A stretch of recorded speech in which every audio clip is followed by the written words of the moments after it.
France Maghreb 2, France Maghreb 2. Christophe sur France Maghreb 2.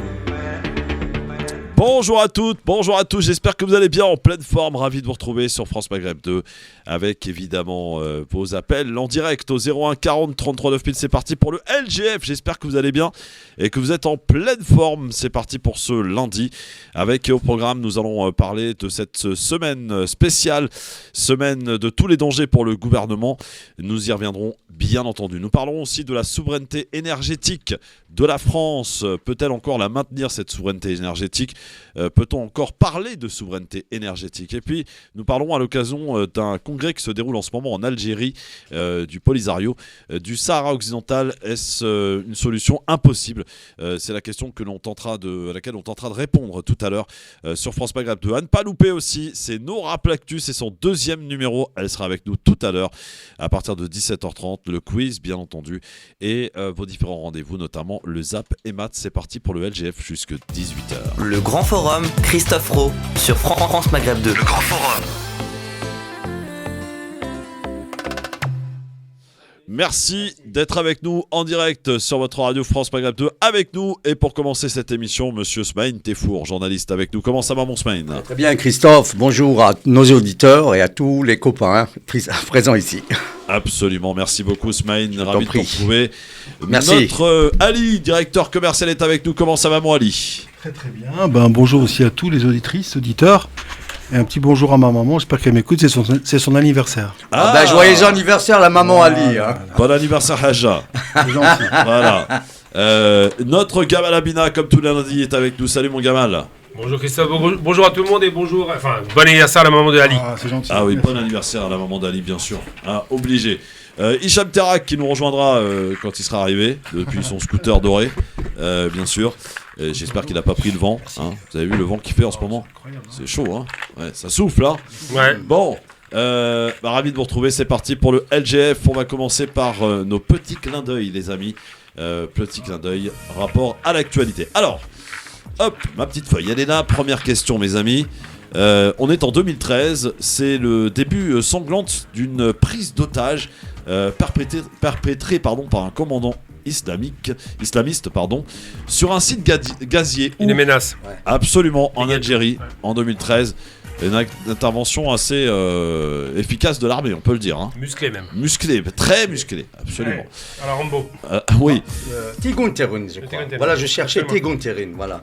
C'est ça. Tigunterin. Tigunterin. Absolument. Voilà. En 2006, on va au Chili, les amis. Fille d'un général Pinochet. qui devient président. Qui est-elle ? Non. La fille. Oui. Ah, je sais pas son nom. Il y a Pinochet. La fille d'un général qui devient la première présidente du Chili. Du Chili, Michel Bachelet. Michel Bachelet est une très bonne réponse, Maïn, bravo. Mazel Tov. Oui. Ismaël, Je dis Mazel Tov. il doit passer des vacances avec elle, il la connaît très bien, je crois.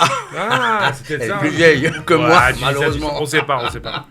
On n'a pas vu. Un Si petit elle est peu un plus tôt, vieille, je dirais pas non. en 1991, messieurs, c'est la France et les Sénats qu'approuvent le Sénat et l'Assemblée nationale, La guerre d'Irak.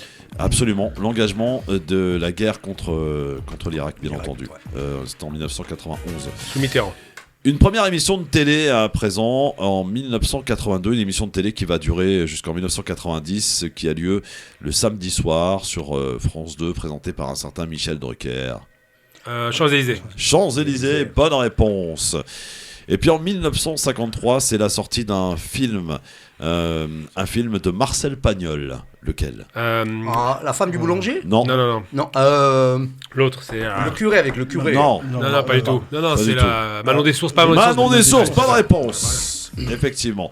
Et puis enfin, pour finir, on est en 1816. Quel pays, ancienne colonie portugaise, devient un royaume ? Siam. Non. Qui devient royaume. Oui. Ancienne colonie En portugaise. 1816, une ancienne colonie Il y portugaise. a le Brésil, c'est bien. Le Brésil, bonne Ok. réponse, mon cher Gamal. C'était le Brésil, effectivement. La réponse que je cherchais. Voilà. Eh bien voilà, c'est parfait, vous avez été très très bon, je dois dire.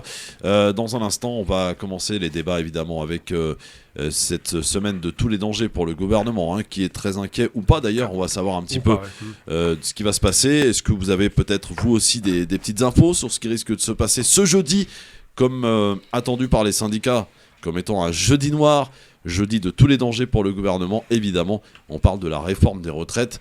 Mais pas que, si on s'appuie notamment sur un sondage ELAB, 46% des Français se disent prêts à se mobiliser dans les semaines à venir.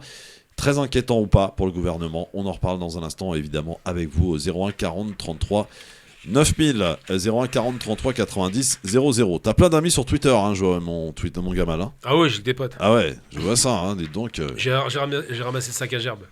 Ouais, c'est ça, ils sont très violents sur Twitter. Ouais. Bon, écoutez, c'est vrai que derrière un clavier, on se sent fort, toujours. Surtout pour dire des bêtises, je veux dire, on est payé, il y a un gouvernement derrière, ce genre de stupidité. Oui. Bon, écoutez, on va les ignorer. Le mieux, c'est le silence. C'est la seule chose qui compte, c'est d'être sur les faits et pas sur les excitations irrationnelles. Absolument. Bon, bienvenue tout le monde, j'espère que vous allez bien. En tout cas, ravi de vous retrouver pour cette nouvelle semaine qui démarre sur France Maghreb 2 avec Ali Gamalabina, avec Smaïn Tefour et Hicham Terra qui devraient nous rejoindre. Évidemment, dans quelques instants. D'ailleurs, messieurs, c'est son anniversaire aujourd'hui. Hicham, il est né le même jour que ta maman, cher Ali. Pas de la même année, évidemment. Il est un peu plus jeune. Voilà, en tout cas, on souhaite un bon anniversaire à la maman d'Ali, qui j'espère nous écoute, bien sûr. Et plein de bonnes choses. Et surtout, la santé. Très, très important et primordial. Bon, vous êtes prêts, les amis, pour une bonne émission? Vous êtes au parfum, c'est bon? Vous avez passé un beau week-end? Très bien, oui. Bon, je vous sens un peu... Ah, moi j'ai la pêche. Ah ouais, je sais pas, Gamal, je te sens un peu fébrile. Toujours la pêche. Mais par contre, j'ai une petite émission tout à l'heure. Vous ne voudrez pas, je partirai un tout petit peu plus tôt. Ça y est, ça commence. Non, mais juste moi 10, c'est le taxi en bas. Donc, Eh ben oui, mais comment on fait pour ton coup de cœur? ça va être un coup de gueule.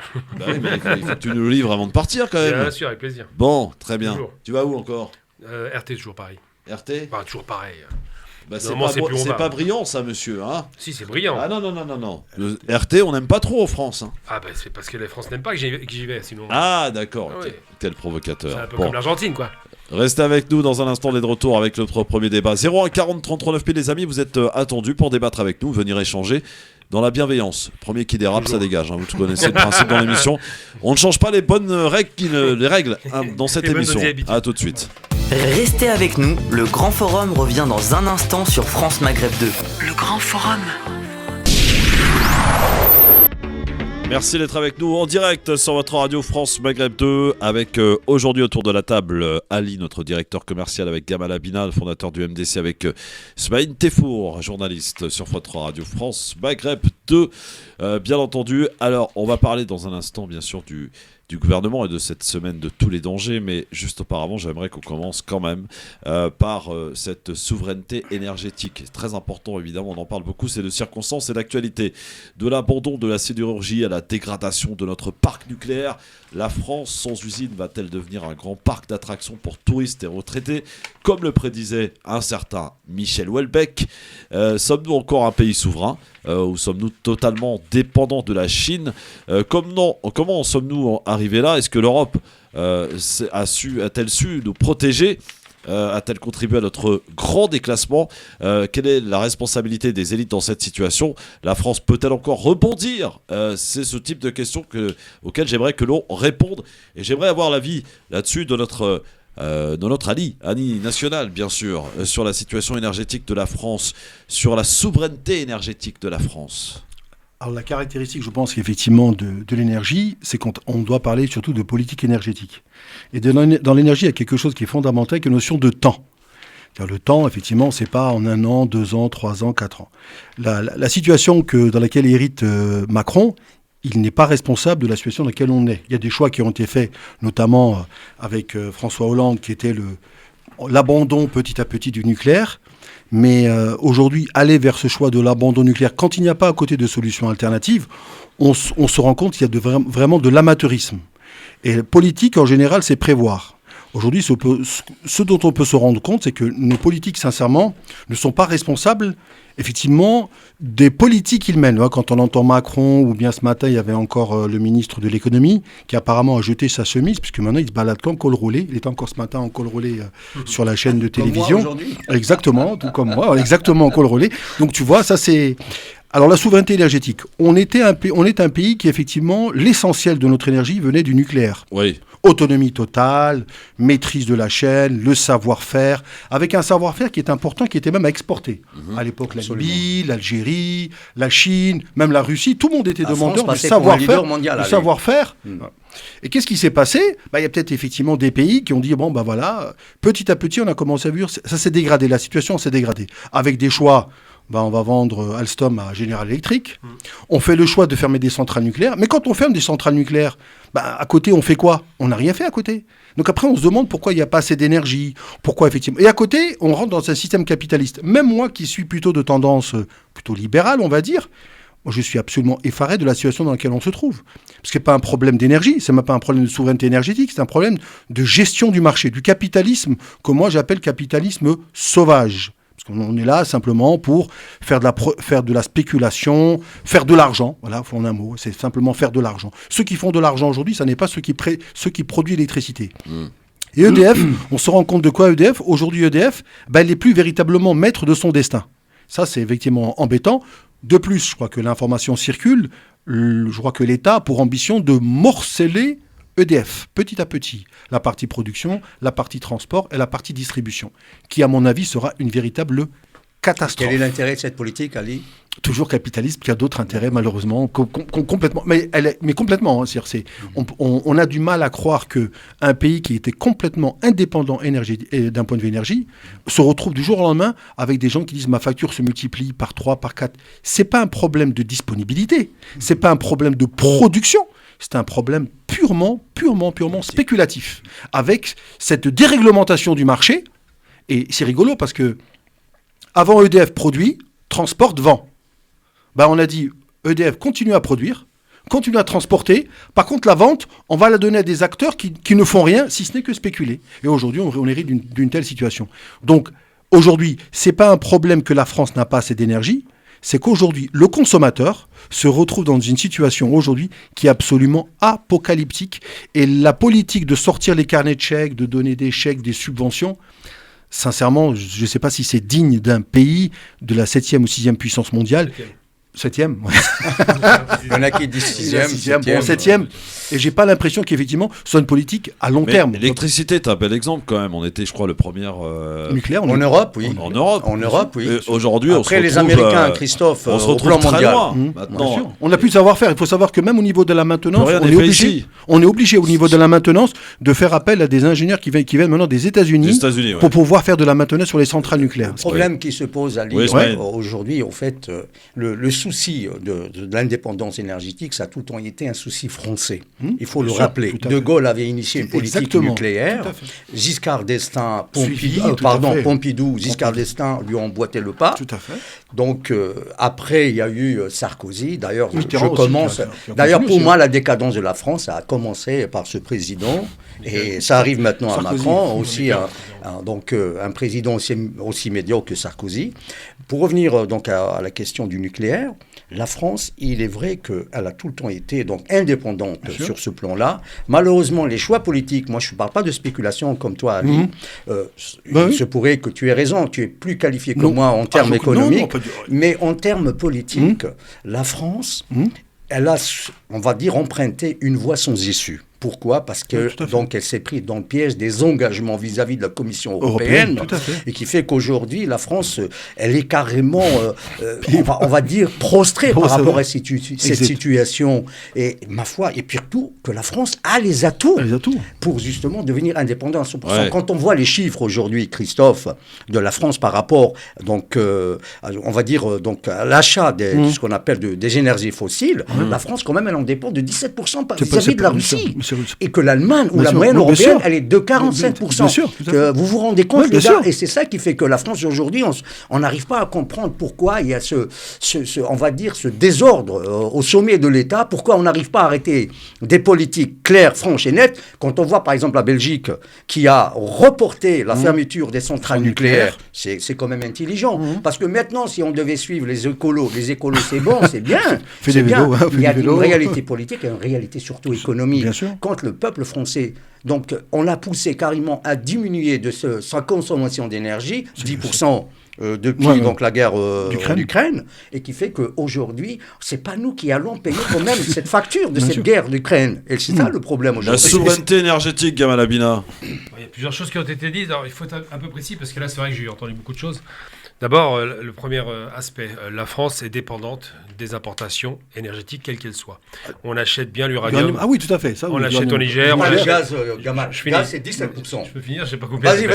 Donc, L'uranium, Niger, bien sûr, c'est oui, importé tout du à fait. Niger, du Kazakhstan. Du Donc, Kazakhstan, la France est 100% dépendante. Et de Russie aussi, hein. Et de Russie, Et absolument. d'Australie. Et donc 100% dépendante d'importation d'uranium. Oui, Mais c'est vrai que l'uranium, en production d'énergie, coûte moins cher que le reste dans le nucléaire. Maintenant, il y a une chose qui est évoquée, plusieurs éléments. Le parc nucléaire français était vieillissant. Donc il y avait des risques avec une centrale qui était mal entretenue et pour lesquels ils ont du mal à maintenir. Le surgénérateur Superphénix, c'est là qu'il y a eu une faute. La faute qui a été faite, ça a coûté beaucoup d'argent, il n'a jamais été activé. Donc ça, c'était une faute parce qu'en plus, ça permettait de recycler les déchets.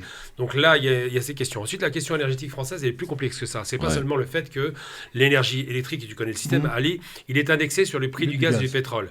Donc ça profitait, il faut jamais oublier que ça profitait à la France avant la crise ukrainienne parce qu'il produisait l'énergie pas chère, bien sûr. l'électricité qu'il vendait en délestage aux pays limitrophes. Sur le Donc marché. les Français étaient gagnants. Et maintenant, ça leur profite pas parce que ça coûte trop cher par rapport à la production C'était française. 50 € le kilowattheure à l'époque. C'est Oui, ça. 50, Mais, 50. mais donc, dans un Là, cas, à aujourd'hui, on l'époque, l'achète 500. voilà, mais à une époque, c'était tout bénef. La France a une production énergétique nucléaire qui produit en gros 80% à peu près, 70 à 80% 80%, des besoins nationaux. Sauf qu'il y a deux aspects énergétiques, il ne faut pas oublier.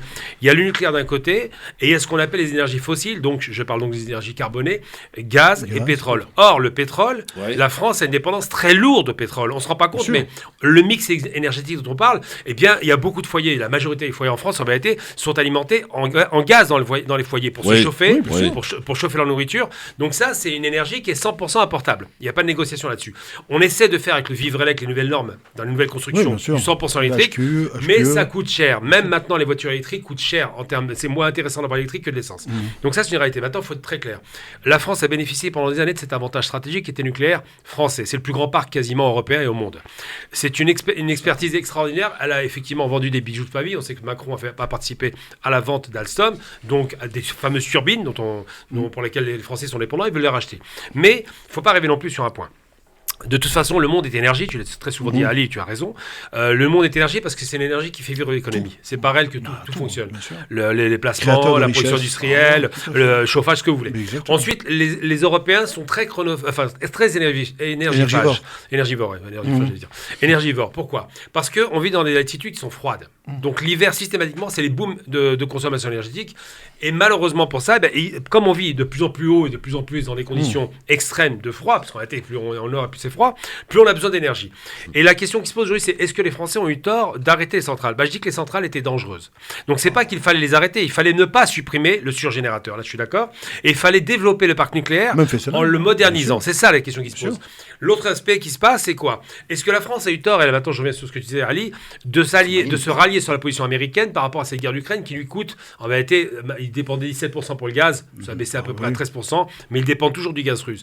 Eh bien oui, parce que malheureusement, indirectement, les Français sont impactés par rapport à un surcoût de la vie, l'inflation, le surcoût de la vie qui va durer très longtemps et avec une raréfaction des énergies Pas stockées. directement, oui. Non, directement. Mais indirectement, je vais en parler parce que l'année prochaine, ça va être beaucoup plus important. Pourquoi ? Parce que les Français ont stocké, effectivement, comme la plupart des pays européens, ce qu'on appelle les stocks stratégiques. Donc, ils ont stocké du gaz, beaucoup de gaz et du pétrole. Mais ces stocks stratégiques, pas trop pantanés, puisque l'hiver n'est pas trop énervé actuellement, vont fondre l'année prochaine. Et c'est l'année prochaine qu'on va mesurer la catastrophe. Absolument. D'ailleurs, il y a des rapports qui le précisent. Il va manquer beaucoup de gaz l'année prochaine. Et un des éléments clés, c'est qu'on a parlé avant d'Europe. En fait, l'Europe, elle n'existe finalement qu'au travers des passeports, Schengen. Tout à fait. Sinon, l'Europe énergétique n'existe pas. Preuve en est, la guerre d'Ukraine a démontré que chaque pays a essayé un peu de se débrouiller. Mais Ali, oui. il y a juste un exemple Oui. concret, pour être très concret, Ouais. pour que les gens comprennent. Oui. Là, il y a le pétrole russe, ça va être terminé avec l'Europe au mois de juin. Provisoirement, je crois pas que ça peut être. Alors, D'accord. oui, non, mais là, je vous donne un fait. Après, Oui, tout à fait. voilà. Sauf que l'Europe va se tourner vers l'Iran. Oui. Elle va aller acheter du pétrole qui est russe. Oui.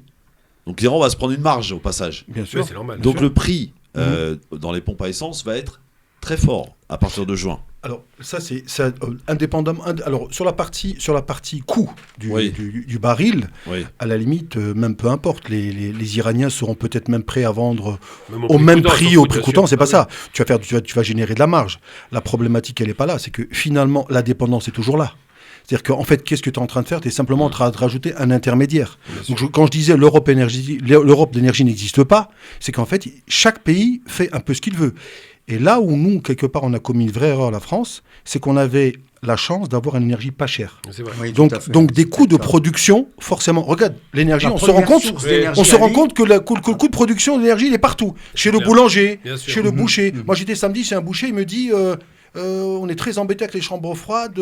C'est obligé de sacrifier partie, ça ouais. commence Ouais. à... Le boulanger, mon voisin, mon petit boulanger, il me dit, Ali, ma facture a été multipliée par 3,5. Tu te rends compte. Je sais pas comment je vais faire. Mais ça, c'est du réel. Ouais, Donc, c'est on se rend compte de quoi? Non, on a l'impression que... Et ça, le peuple ne sait pas. Les gens découvrent que l'énergie, c'est partout. Mais l'État doit savoir que l'énergie est partout. Bien sûr qu'il le sait. Bien sûr. Pour fabriquer du carrelage ou du marbre, Ouais. il faut Beaucoup d'énergie, en faut plus. beaucoup d'énergie. Tout à fait. Pour fabriquer des pneus, il faut de Des l'énergie. fours, ouais. L'énergie, il en faut partout. Ouais. Donc on se rend compte d'un seul coup. Alors maintenant on dit, c'est les boulangers, les bouchers. Et là quelque C'est le part, premier corps de métier visible. en sans être méchant, et pour rejoindre un peu Gamel, mais il n'y a absolument aucune anticipation, c'est fait. grave. Tout à fait. C'est L'Allemagne, pas- pour votre information, l'Allemagne, on peut critiquer, l'Allemagne aujourd'hui a mis en place les plus grands ports de GNL et de construction, Oui, de construction, vous allez voir, tout à fait. pour acheter tout à Qatargaz aux Qataris. Ouais. Et attention, ça va être efficace. Quand les Allemands disent, Oui, ils y vont. ils font. Tout à fait. Non, ils ont acheté, c'est eux qui achètent la plupart des excédents de gaz Tous en les Algérie. contrats, ouais. Parce qu'ils payent le plus offrant. Ils ont la Tout à possibilité. Donc nous, on avait un avantage concurrentiel qui était terrible. Et je ne sais pas pourquoi. Avec l'Europe, on l'a perdu. J'ai du mal à comprendre. Tout Oui, Ismaël, pourquoi simplement parce Pourquoi que la France est mise sous tutelle. Il ne faut jamais oublier Ah bah que voilà, la France la est mise sous tutelle. tutelle.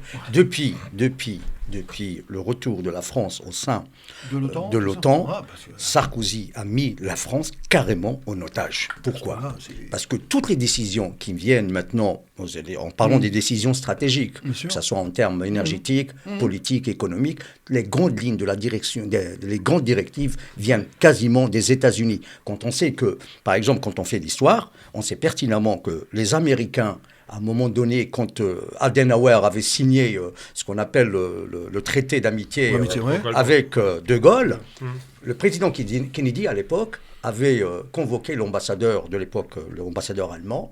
Il lui avait dit qu'il fallait donc revoir l'introduction, enfin le préambule Ouais. du traité. Et les Allemands ont fait donc un coup bas aux Français. La raison pour laquelle De Gaulle est allé voir, il avait à l'époque convoqué Edgar Faure, qui était ex-ministre à l'époque. Il lui a dit, maintenant tu vas en Chine, tu vas reconnaître la République de Chine. Incroyable. Donc il est allé chez Mao. Donc bien sûr. De Gaulle, il avait quand même de la poigne, cet Ouais, homme. ouais, ouais. Aujourd'hui, Pourquoi aujourd'hui on n'a plus, hein. les justement, Ouais. pour revenir à cette tutelle dont on parle aujourd'hui, De Gaulle s'était émancipé de cette tutelle. Alors, Tout oui. ça pour que M. Sarkozy nous ramène dans le giron de l'OTAN. Et l'OTAN, quand on dit l'OTAN, on dit États-Unis. Et États-Unis, ils sont quelque part un peu, on va dire, les chefs d'orchestre de cette Europe qui n'arrive pas à s'en sortir. Ouais, Cette Europe qui est qui est en train d'être mise à genoux. Hein. Absolument, elle est mise sous Délire, tutelle, bah, cette complètement, Europe. bien sûr. Et quand on voit par exemple l'Allemagne, qui est quand même Ah, un pays le industriel, premier exportateur mondial, et qui est quoi. en train Bien sûr. on va dire, de Excédentaire. valser tout seul, et que maintenant... Ça veut dire quoi? Ça veut dire que l'exemple allemand est le bon? non, pas il du n'est tout. pas le bon. Non, pas Ils, du tout. ils Ouais, il est savent plus défendre malin. leur Il est intérêt, plus malin. Christophe. Exactement. Ils savent défendre leur intérêt, Exactement. contrairement à nous Ah, autres ici en France. En fait, la problématique, il a justement ce qu'a dit Ismaël, et je pense Gamel, il va pouvoir rebondir là-dessus, c'est que nous, la France, on a des avantages dans le domaine énergie. Je ne suis pas forcément d'accord avec Gamel quand il dit énergie nucléaire. L'énergie nucléaire, pour moi, c'est peut-être l'une des énergies les plus sûres. Je suis On d'accord parle là-dessus. de Ouais, je suis Fukushima. Fukushima, ça a été construit sur un terrain, on l'avait dit, qui C'est était Black Swan. sismique. C'est Black Swan. C'était qui était sismique. Mais la France, on a un savoir-faire qui est terrible. Absolument. Mais comment ça se fait que... Tu te doutes bien que les Américains, ça les embêtait qu'on ait des à fait. centrales nucléaires. Preuve en est, quand la France voulait vendre des centrales nucléaires à d'autres Avec la pays. sobriété blanche, ouais. Tu es d'accord avec moi, Tout à fait. que ce soit l'Irak à l'époque. hein. L'Irak, Voilà. les Irak, ouais. L'Irak à l'époque, on a connu Jacques Chirac à l'époque, il voulait vendre ça à Saddam vendu- Hussein. Saddam, oui, ouais. oui. Il a vendu aux Iris. Oui, il a vendu. En fait, rien n'a été fait. Donc on se rend compte que dès qu'on a un avantage économique, Même la Libye. Hein. même la La Libye, Libye, effectivement, la centrale. Libye voulait, effectivement, même l'Algérie, pour rien vous cacher, l'Algérie voulait, parce qu'on a un marché consommateur. Il y a Alors, Giorgia Meloni qui vit en Algérie les 21-22 janvier.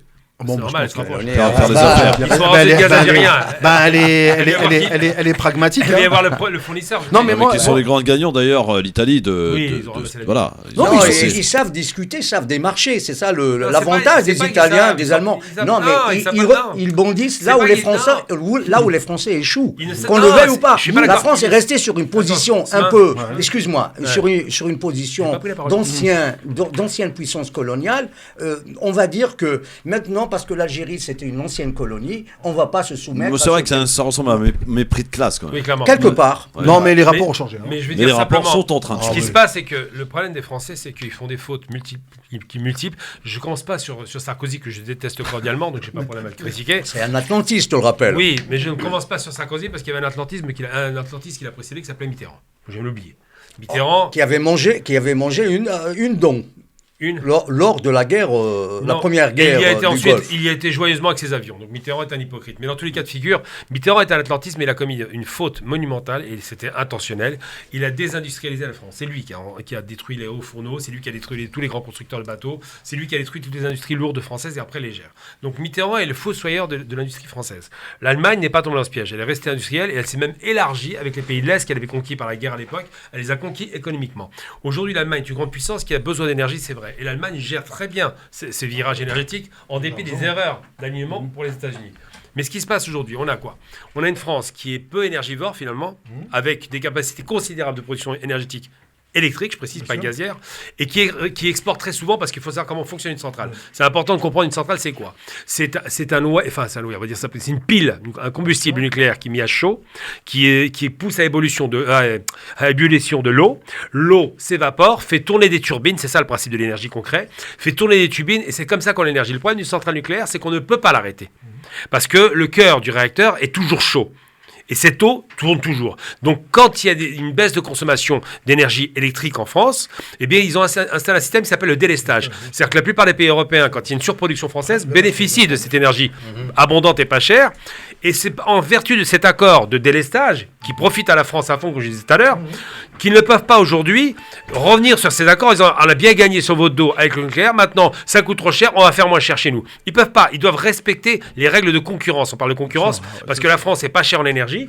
Et l'autre côté, ce qui est assez amusant, c'est que la France a peu d'industrie maintenant, est pas chère en énergie, mais ne peut pas se retirer de ces règles qu'elle a signées parce qu'elle en a profité pendant 30 ans.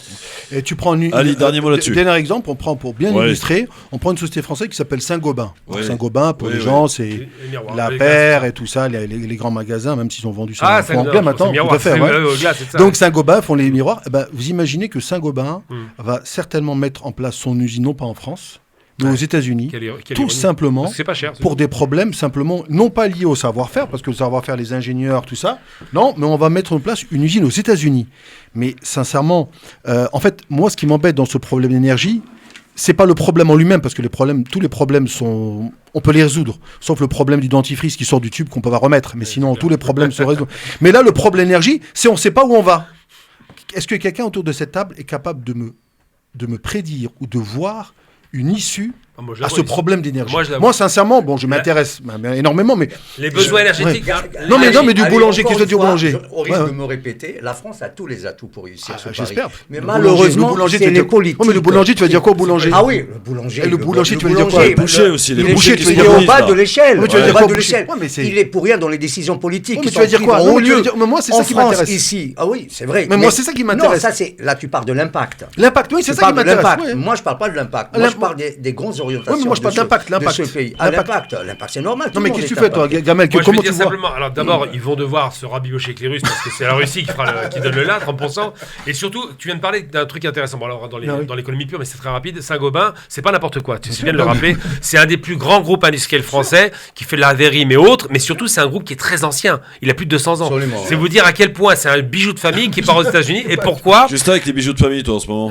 Non, c'est un vrai bijou dans le sens noble du terme. Ouais. Il part part, ouais, c'est clair. Il part aux États-Unis, vous imaginez bien, parce que les Américains, qui sont de vrais bonimenteurs et de vrais arnaqueurs, ont dit aux Européens coupez l'énergie russe. Ouais, Et après, ils ont dit aux Européens. les Comment Américains. Mais c'est Ils sont voulu, les hein. grands C'est les gagnants malins. aujourd'hui. Oui, ils leur ont dit, voulu, et hein. chez nous, on n'est pas cher, l'énergie oui. n'est pas chère, venez messieurs, chez nous. on vous fait des zones franches. Bon, Ils ont fait un J'aimerais coup qu'on de écoute hold-up. Méziane, Papy Méziane qui est avec nous au 01 40 33 9000. Oula. Salut Méziane. Papy Salut Méziane. Christophe, bonjour à tes amis et tes invités. Oui, bonjour Méziane, qu'est-ce qu'il y a?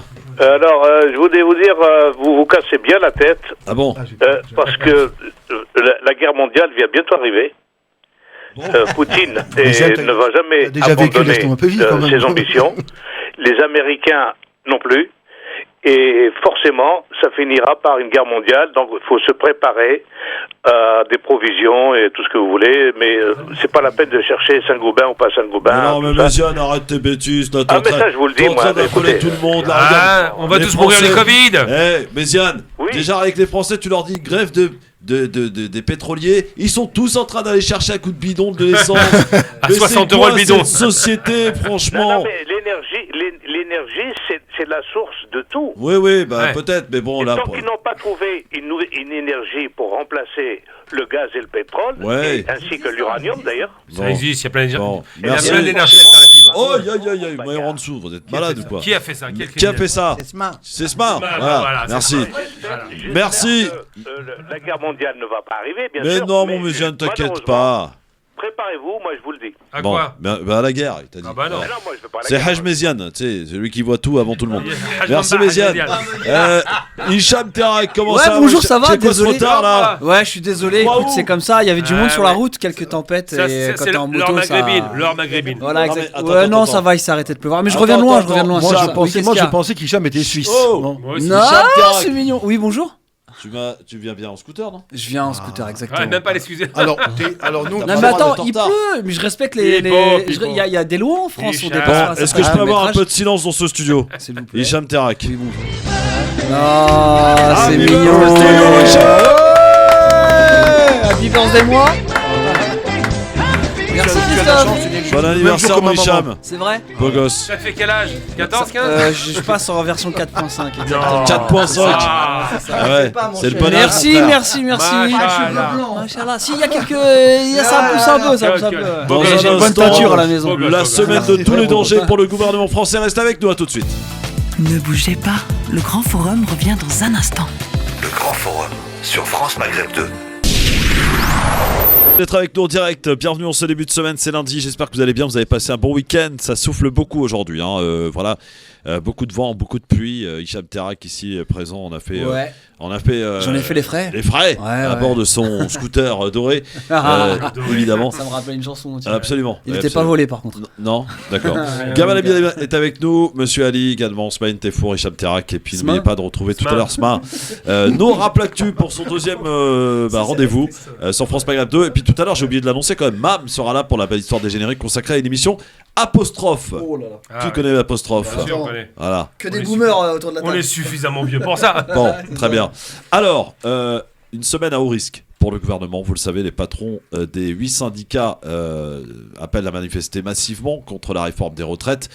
À gauche comme à droite, l'opposition promet l'enfer et le gouvernement s'attend à une semaine explosive. Mais quelle sera l'ampleur du mouvement? C'est la grande inconnue, la grande question pour l'exécutif. Et les dés sont désormais jetés depuis la présentation de la réforme des retraites. La question de l'importance du mouvement ou des de la préoccupation de la Macronie, on peut le dire, une question sans réponse pour l'instant, puisqu'il va falloir encore un petit peu attendre. Nous n'avons aucune visibilité. Impossible d'anticiper, déclarait un des conseillers. Certains sondages, je tiens à le préciser, ne vont pas rassurer le gouvernement, comme celui de l'Institut ELAB par exemple, selon lequel 46% des Français se disent prêts à se mobiliser dans les semaines à venir. Reste que depuis la rentrée de septembre, même contre l'assurance chômage, il n'y a pas eu de grands mouvements de foule, de fronde sociale. C'est pour ça que le gouvernement est beaucoup plus attentif par des petits groupes de blocage des carburants, vous vous en souvenez, ou la grève des contrôleurs aussi à la SNCF, à Noël, qui ont laissé des traces, eh bien Matignon ou l'Élysée ou encore Beauvau devraient rapidement savoir à quoi ils devraient être mangés jeudi au travers de différentes notes des renseignements. Alors, est-ce que c'est la semaine de tous les dangers, mon Hicham, pour ce gouvernement aujourd'hui au travers de cette réforme des retraites? On nous annonce, selon les patrons des syndicats, des millions de personnes dans les rues, t'y crois? Moi, j'aimerais bien y croire fortement. Alors, pourquoi je dis j'aimerais bien y croire? C'est parce que là, en ce moment, quand je vois les gilets jaunes sont sortis pour un litre d'essence à 1,50, quelque chose comme ça. Aujourd'hui, il a bien plus. On a une inflation incroyable, on a énormément de choses. Soit les gens sont KO dans les cordes, tu sais, à genoux, en train de je sais pas quoi, et soit il y a un vrai sursaut. Et c'est compliqué parce que apparemment, oui, c'est compliqué pour le gouvernement, mais c'est aussi compliqué pour les Français. Et en toute honnêteté, je pense que t'en as peut-être certains qui se disent « Ouais, écoute, j'ai pas la force d'aller manifester, mais je vais aller faire des heures de queue pour mettre de l'essence ou essayer d'attraper des promotions sur de l'alimentaire, parce qu'il n'y a que ça. Si tu as une famille nombreuse, c'est très compliqué de pouvoir manger à sa faim, on va dire, presque. Mais non, après, voilà, je reparle encore de l'inflation. J'ai plus peur pour le peuple français que pour le gouvernement. Limite, le gouvernement, j'ai presque envie de te dire, ouais, bon, bah, ils ont fait des choix, ou ils ont peut-être pas fait de choix, justement. Ils ont peut-être laissé faire.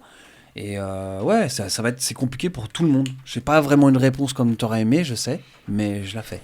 Ali, est-ce qu'il y a des raisons d'être inquiet si on est du côté du gouvernement là, cette semaine, avec ce jeudi noir qui arrive?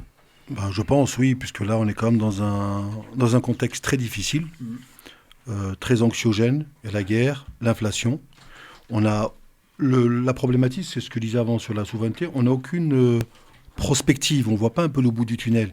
Si on nous dit que ça, dans 1 an, dans 2 ans, ça ira mieux, et les mêmes personnes qui ont géré le pays pendant des années, au bout d'un moment, comment on peut les croire? C'est vrai que moi, je viens un peu du monde de l'entreprise. Si quelqu'un, pendant 4-5 ans, il a géré l'entreprise, il a fait des mauvais choix, au bout d'un moment, j'ai du mal un peu à lui redonner ma confiance. Donc les mêmes personnes aujourd'hui sont en train de te dire non, vous inquiétez pas, la mesure, elle est utile. Moi, concernant cette mesure de les retraites, ils ont fait un organisme qui s'appelle le COR, Comité d'orientation des retraites. Est-ce que quelqu'un autour de cette table connaît les chiffres véritables de en quelle année, véritablement, ce soi-disant, le système risque d'être déficitaire? Il y en a qui annoncent 2070, il y en a qui annoncent 2060, il y en a qui ont 2040. Parce que si la mesure, elle est utile et nécessaire, on l'a fait. Ouais. Bien sûr, il n'y a pas de problème, par principe, on l'a fait, elle est utile. Mais à partir du moment où il n'y a rien de cohérent, même Bayrou, il est un peu contre, je crois. Même François Bayrou, il est contre. Donc soit on prend le peuple français pour un peuple quelque part un peu idiot, voilà, ou qui comprend pas bien les choses. Non mais c'est vrai parce que je comprends pas. Si tu dis à quelqu'un, moi j'ai écouté ce matin le maire, il est incapable de te dire quand est-ce que le système est déficitaire. Bruno Le Maire. C'est qui? C'est un type un monsieur comme ça. Si par contre il vient chez toi et te dit en 2038, voilà, le système est déficitaire, nous sommes obligés d'anticiper, de prévoir, c'est mon travail. À la limite, je lui dis monsieur banco. Mais ils sont absolument incapable. Donc je sens qu'aujourd'hui, sincèrement, j'ai jamais senti. Ça risque de chauffer. Ça risque de chauffer. Et c'est tout à fait normal. Parce que regarde bien, pourquoi est-ce qu'on fait l'adage des gens qui manifestent au Venezuela pour la liberté? Vous avez vu, le peuple s'est levé, c'est bien, c'est magnifique, le peuple se lève avec des roses, je ne sais quoi. Et quand en France, on se lève pour des problèmes sociaux, on va nous dire c'est pas bien. Non, les Français sont jamais contents. C'est quand même bizarre quand même. Alors, non, je sais pas. Abina. Moi, je vais dire simplement qu'en mai 68, oui. Quand personne n'avait Christophe. Je voulais être là, mais bon. En mai 68, quand personne ne s'y attendait, dans un ciel bleu, clair, où tout allait bien, 30 glorieuses, il y avait de l'argent partout, les gens travaillaient, il n'y avait pas de chômage. Ouais, quasiment c'est pas le même contexte. Non, mais c'est intéressant de le dire. Taux de chômage incompressible, c'est pas zéro, mais quasiment à zéro. En mai 68, ça a pété. Pourquoi? Parce que la chape de plomb qui était sur la tête des gens en termes de conservatisme a énervé la jeunesse. C'est la jeunesse qui a fait démarrer ces mai 68. Là, cette fois-ci, On est arrivé à une période où, effectivement, c'est le contraire. Tout est dégradé, les comptes sont déficitaires, pas tous, mais certains. Le seul compte quasiment de l'État qui n'est pas déficitaire, il faut le pas perdre de vue, c'est la retraite. C'est quand même magnifique. Donc, le gouvernement qui veut garantir, il y a un principe que tu connais très bien, Ali, des jeux d'écriture, tu vois ce que c'est. Donc, le principe vase communicant, s'il y a beaucoup d'argent à droite, on va le mettre à gauche. Aujourd'hui, la question qu'il faut se poser, et c'est là où j'aimerais interpeller les Français si c'était possible, je ne sais pas si ce sera possible, c'est de dire qu'il faut mettre au pied du mur le gouvernement parce qu'ils nous pourrissent la vie avec des histoires de retraite qui ne coûtent pas grand-chose en vérité et qui ne sont certainement pas en difficulté. Les comptes sont sains. Mais par contre, ils ne sont pas inquiets pour le troisième poste de l'État qui est le service de la dette. Je traduis, les intérêts de la dette sur l'emprunt qui a été fait. Alors, mon Gamal, au lieu de geler... Je te coupe, parce que dans un instant, on va revenir un petit peu de pub, il faut qu'on écoute Sma aussi, bien sûr. Et vos appels au 01 40 33 9000, les amis. Est-ce la semaine de tous les dangers pour le gouvernement français? Comme je réponds à la on y revient. Avec nous et on parle de cette semaine de tous les dangers du gouvernement avec ce jeudi noir annoncé, notamment dans les transports, mais aussi dans l'éducation nationale, dans la fonction publique, dans l'énergie également, hein, puisqu'on annonce des grèves dans les raffineries, blocage des raffineries. C'est pour ça d'ailleurs qu'on voit tellement de monde là, depuis ce week-end aller essayer de trouver de l'essence tant qu'il y en a encore. Mais c'est nous-mêmes en fait qui créons des pénuries, hein, évidemment. Alors, Smaïn Tefour avec nous évidemment. Smaïn, sur le sujet de cette semaine de tous les dangers pour le gouvernement, est-ce qu'il faut la craindre si on est à la place du gouvernement aujourd'hui cette semaine, ce jeudi noir? Oui, tout à fait, Christophe. Là, c'est une épreuve de plus pour le gouvernement, sachant que la ponctualité de cette retraite ne correspond pas vraiment, on va dire, à la réalité économique de ce pays. Parce que ça ne pose pas problème a priori. Bon, maintenant, si on devait se conformer aux directives européennes, parce que les autres pays européens travaillent plus que nous, en Allemagne, par exemple, en Angleterre et tout ça.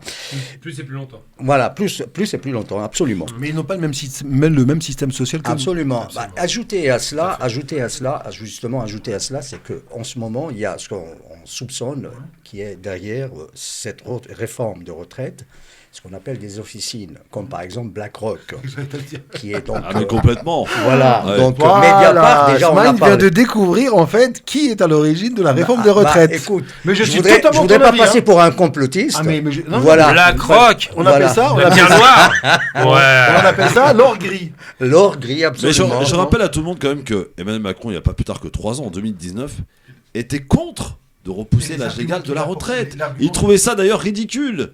Il avait des arguments percutants d'un point de vue économique. Non mais aujourd'hui, il va totalement à l'inverse de ce qu'il disait en 2019 quand Emmanuel Macron contredit Emmanuel Macron, c'est extraordinaire. Parce que le problème de Macron, c'est qu'il n'a pas de ligne. Non, le problème de la valeur politique. Non, Macron, c'est quand même grave. Il faut se rappeler, j'ai eu un débat récemment dans une radio, j'ai eu un macroniste en face de moi. Dans quelle radio? Je finis jamais mon propos, moi. C'est vrai, je commence à parler. C'est vrai. Qu'est-ce qu'il veut dire, Sma? Moi, je suis Sma. Sérieux, à tous les coups, je suis arrêté. À chaque fois que je prends de l'élan, il y a une autre personne qui vient me casser les ailes. Et c'est Gamal. Jamais, moi, je suis toujours... Bon, allez, vas-y. Non, mais pour revenir à BlackRock, il faut savoir ce que c'est BlackRock. BlackRock, c'est le plus grand fonds d'investissement au monde qui s'occupe de gérer donc, ce qu'on appelle les actifs au monde. Il gère quand même un portefeuille de 7 milliards à travers le monde. 7 000 milliards. Voilà. Non, mais c'est les chiffres officiels, Ali. Hein. Donc, eux, ils veulent capitaliser ce qu'on appelle les retraites ici en France. On voudrait nous imposer. C'est le plan Sarkozy, ça. Voilà, c'est le plan Sarkozy. Tout à fait. Ouais, c'est le fonds de pension américain. Donc, quelque part, on est quelque part dans une machine dont, par contre... non, pas une machine de guerre, on va dire une machine économique. Non, c'est la privatisation de l'économie. Qui comporte pas mal de pignons, on va dire. Un des pignons aujourd'hui, c'est M. Macron qui essaye de mettre à exécution ce qu'on appelle les grands desseins de l'ultralibéralisme, et notamment américain. Parce que BlackRock, quand même, je le signale, c'était quand même un fonds d'investissement américain. C'est pas un fonds de pension, ça? Oui, c'est un fonds de pension. C'est un fonds de pension. Et qui voudrait capter via l'assurance, via les assurances et les banques, les épargnes des Français. Parce que eux, leur rôle, c'est quoi? C'est de traquer ce qu'on appelle les circuits et la circulation de la monnaie et de l'épargne à travers le monde. Et aujourd'hui, ils se sont rendus compte qu'ici en France... Pardon. Gamal a dit, c'est pas la solution. C'est pas une solution. Gamal, tu te contredis à la fois. En une seconde, tu t'es contredit 2 fois. Alors, j'aimerais qu'on écoute Idriss, s'il vous plaît, au 01 40 33 9000. Bonjour Idriss. Oui, bonsoir à tous. Bonsoir Idriss. Il a bien résumé, il a bien résumé la chose. Smaïn a bien résumé. BlackRock, oui, une fois que le président, notre notre guignol premier qui est quand il est arrivé, il a eu il a donné rendez-vous à qui? Il a donné rendez-vous directement au président de BlackRock. Donc la première personne qui l'a rencontré. Pardon, Idriss, juste me permets s'il te plaît. On est à la radio, on n'est pas au bar du coin. Le terme guignol, je peux pas. Tu vois, c'est le président de la République quand même. Tu vois, on lui doit le respect, même si on n'est pas d'accord avec lui. Voilà, il n'y a pas de problème, Idriss. Voilà. Ok, pas de problème. Désolé pour la radio. Non, mais c'est juste. Ce que je voulais dire, oui, BlackRock, Vanguard, tous ces grands groupes-là, ils l'ont mis en place pour qu'ils puissent continuer le plan, comme bien dit Smaïn, voilà, pour mettre les retraites dans le privé, pour qu'on n'ait plus le pot commun. Donc à la fin, c'est leur but c'est ça. Voilà, que ce soit Sarkozy, que ce soit Hollande, tous les présidents, en fait, ils ont pas le choix. Ils ont pas le choix. Leur plan c'est ça. Donc moi je suis pour la grève. Ils ont raison. C'est vrai que ça va être embêtant pour nous. Tu fais quoi, Idriss, comme métier, toi? Idriss, tu fais quoi comme boulot? Moi je suis dans le taxi. Dans le taxi, d'accord. Donc jeudi, ça va être emmerdant pour vous là, pour circuler à Paris et compagnie, non? Ça va être oui et non, il y aura du boulot, mais c'est il n'y a pas de grève de prévu dans votre secteur? Il n'y a pas de grève? Si chacun dit c'est pas mon problème, il ne faudra pas pleurer. Quand ils vont nous mettre les retraites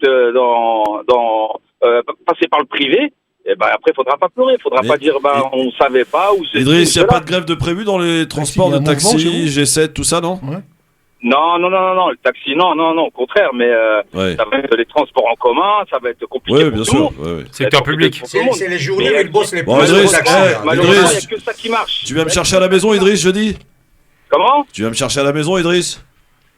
Envoie-moi ton adresse en privé, il n'y a pas de problème. Bon, je te remercie, mon Idriss, merci beaucoup.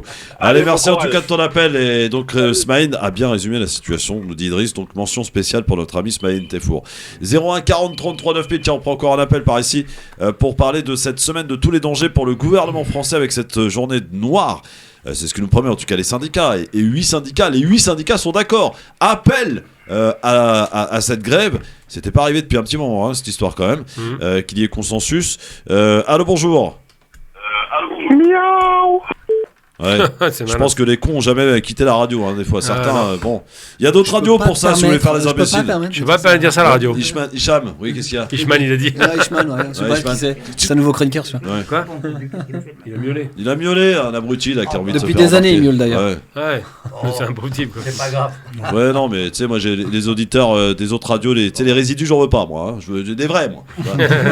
Donc allez sur les autres radios, ils attendent que ça. Voilà. Vas-y, Hicham.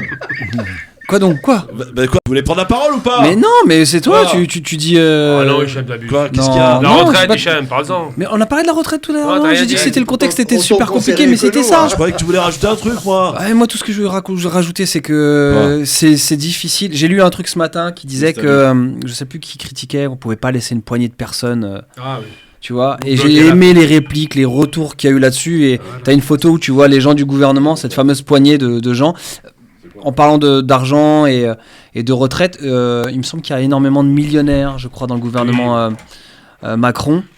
Et rien que ça, pour moi, c'est révélateur de énormément de choses et de la politique que l'on subit. Pour moi, je pense que le gouvernement français devrait faire très attention à une chose.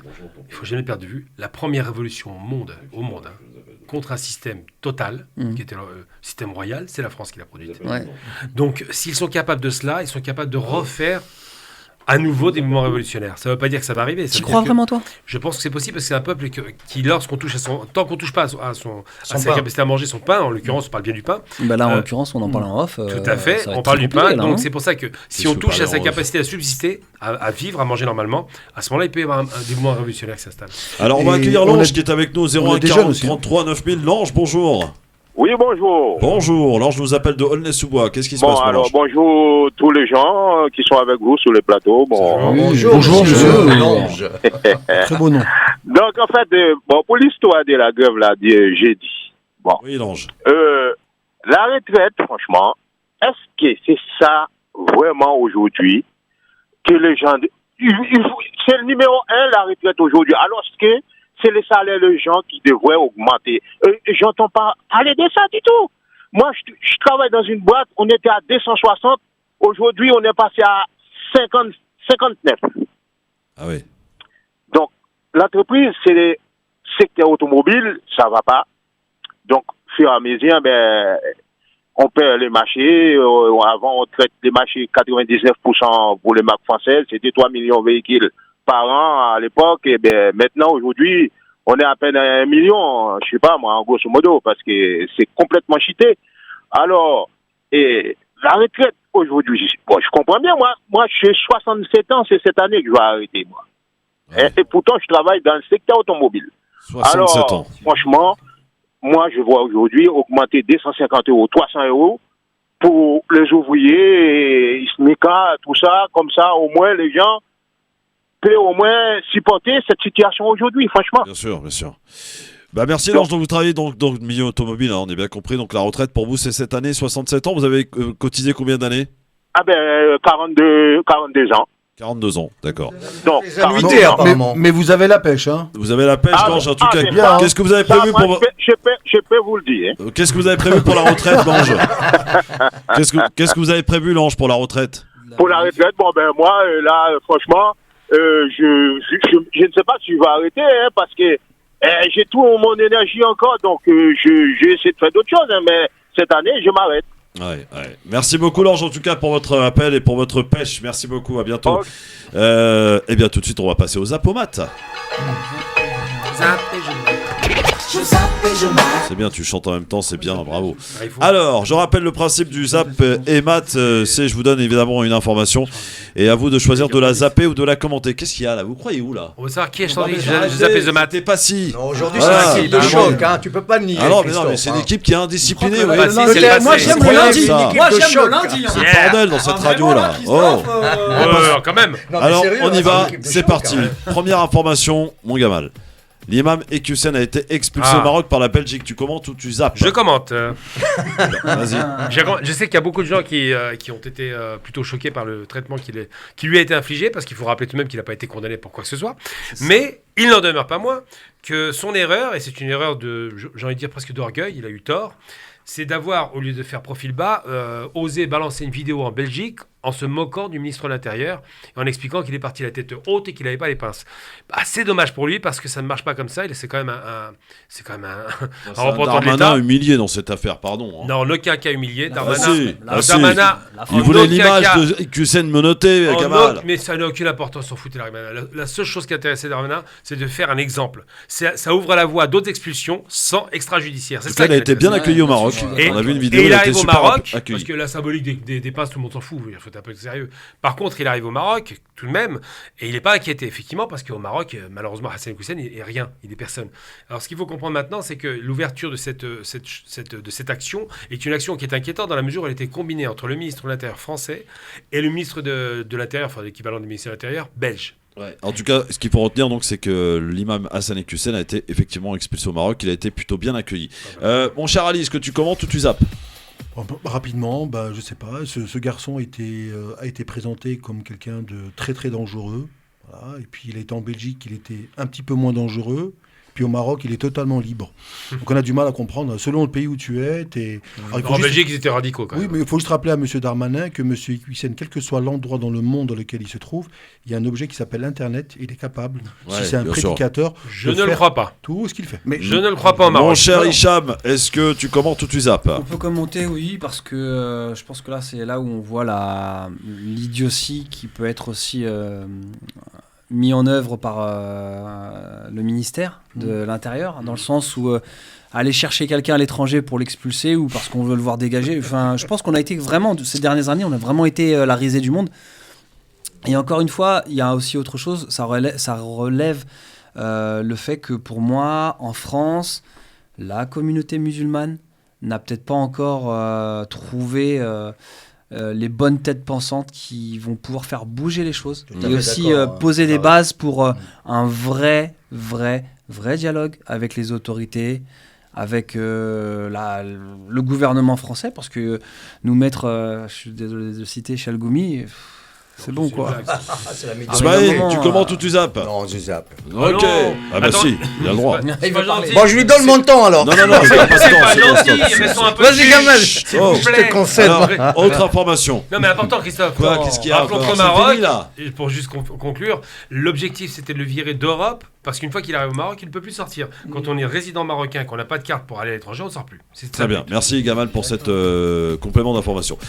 Il sera en visite d'État au mois de mai. Abdelmajid Tebboune, c'est Macron qui l'a invité hier en lui passant un petit coup de fil. On commente ou on zappe, Gamal? On commente méchamment même. Vas-y.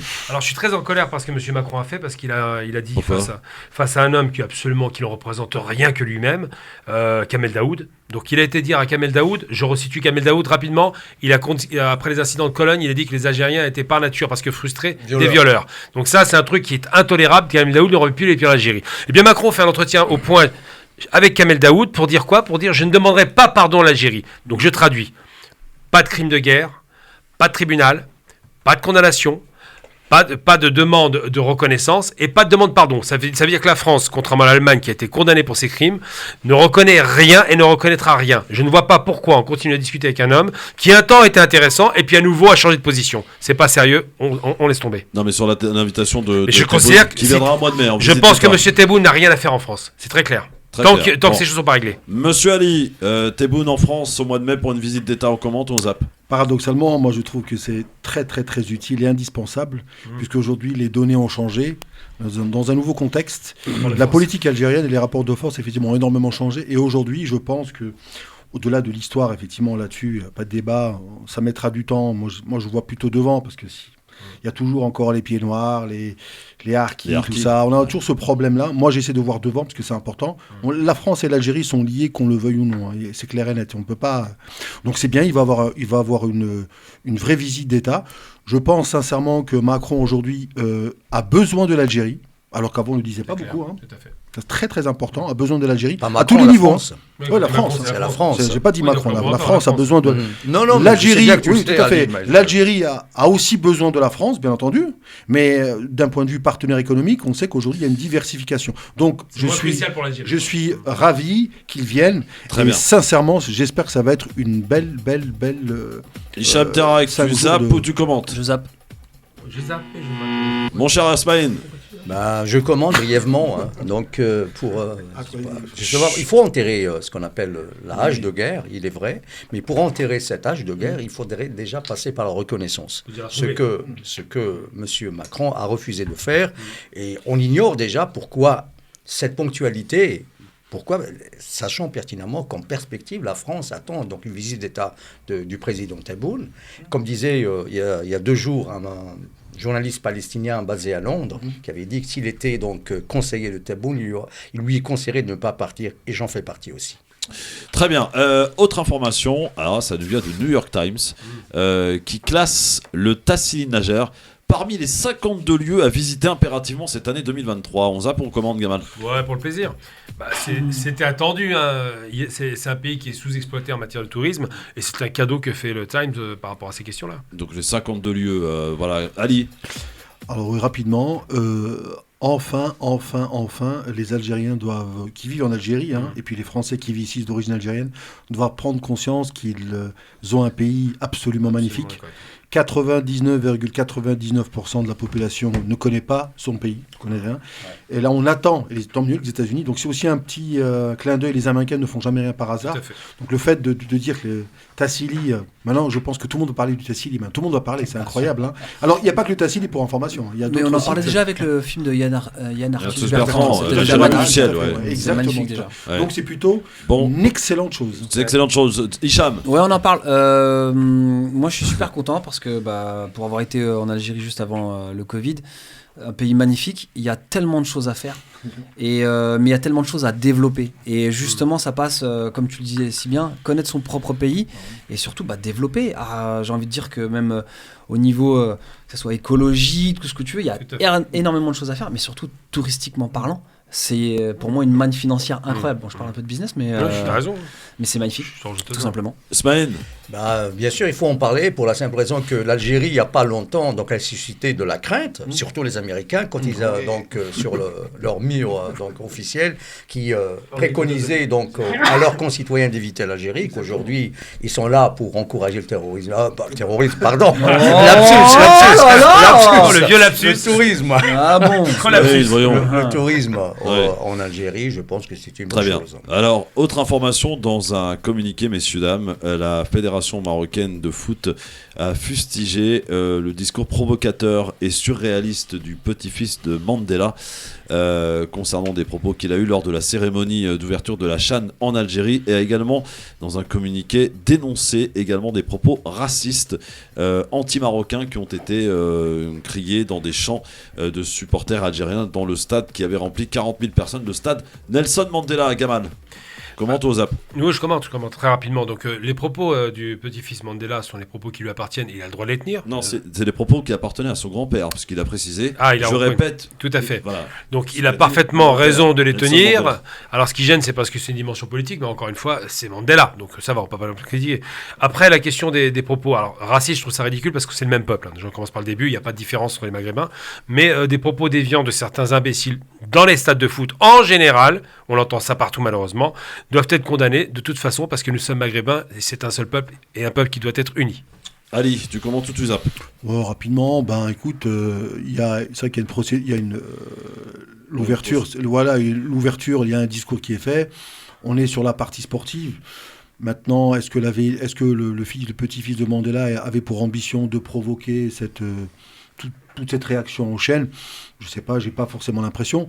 Après, on parle de la FIFA qui risque de prendre des sanctions, je ne sais quoi. Franchement, il faut laisser la place au sport et puis voilà, on passe à autre chose. D'ailleurs, on en parlera demain avec Romain Molina qui vient de sortir une petite bombe justement sur la CAF et pas mal non plus aujourd'hui. Il sera avec nous demain, le journaliste, essayiste, écrivain Romain Molina. Hicham.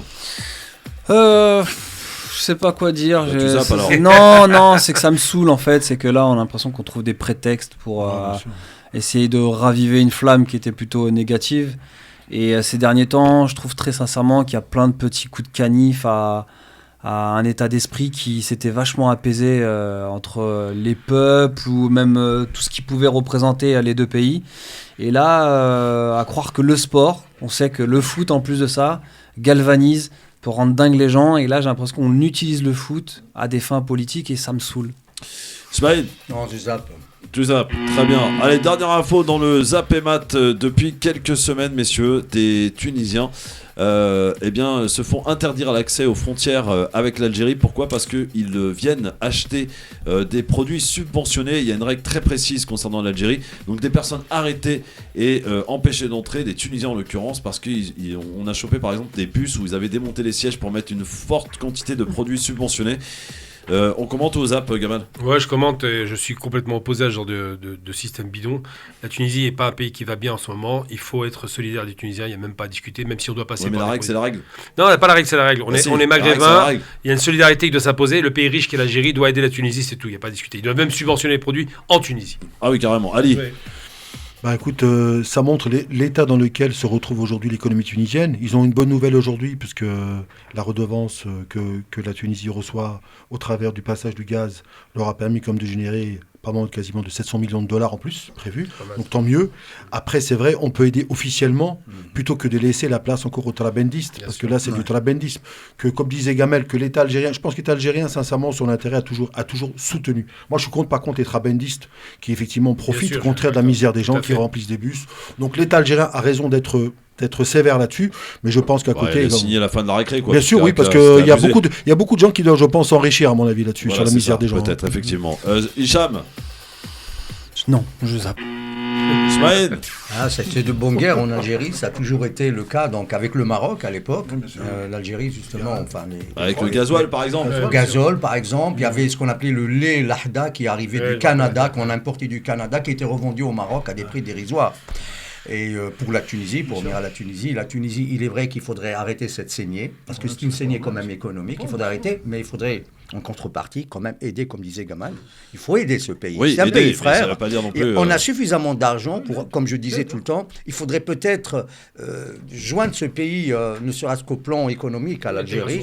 Voilà, une intégration régionale, très bien Gamal, et aider ce pays pour son Très bien Gamal, bravo. Non, mais juste pour finir mon propos. Non, parce que je suis tout à fait d'accord. Pour finir mon propos, l'Algérie bénéficie à plein de l'augmentation du gaz du pétrole, ce qui frappe durement la Tunisie. C'est pour ça que je trouve qu'il faut être un peu solidaire. Absolument. Parce que le malheur des uns fait le bonheur des autres. Et ben, si notre bonheur peut ressurgir sur le pays maghrébin, il faut en profiter. Puis l'Algérie a toujours eu pour politique, quand même, il faut quand même savoir, de toujours aider entre guillemets, ses voisins. Ouais. L'ambition d'Algérie, c'est pas d'avoir un voisin pauvre. On aide énormément le Mali, officieusement, le Niger, la Mauritanie. Tu penses qu'on devrait aider les Français ou pas? Pourquoi pas? Ça fait trop pauvre, trop Dans pauvre. un instant, messieurs, on va parler d'un congrès qui se déroule en ce moment à Alger à propos du Sahara occidental. Je sais que ça fait bondir quelques personnes. Calmez-vous, on va en parler tranquillement avec bienveillance. Pas la peine de s'exciter, les nationalistes, toi, franchement, ça va. Calme, ouais. On va en parler tranquillement, justement, de ce congrès qui se déroule jusque demain à Alger. On parle du Sahara occidental, une solution impossible pour l'interrogation. On y revient dans un instant. Ne bougez pas, restez avec nous. Et non, rap l'actu à ne pas louper dans quelques instants. Qu'est-ce qu'il y a? Non, rien, mais on parle, on discute. Ah, mais discutez pas, on est à l'antenne. Vous croyez où? On n'est pas au Club Med. Évidemment, dans un instant.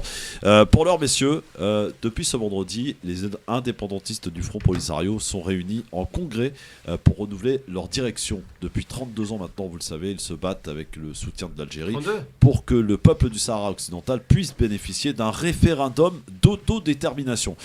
Ce scrutin était prévu dans l'accord de cessez-le-feu conclu en 1991 sous l'égide de l'ONU, mais il n'a jamais pu être organisé car le Maroc, qui a pris le contrôle de 80% du territoire, s'y est finalement opposé. Ce que souhaite le royaume marocain, c'est plutôt une autonomie sous sa souveraineté.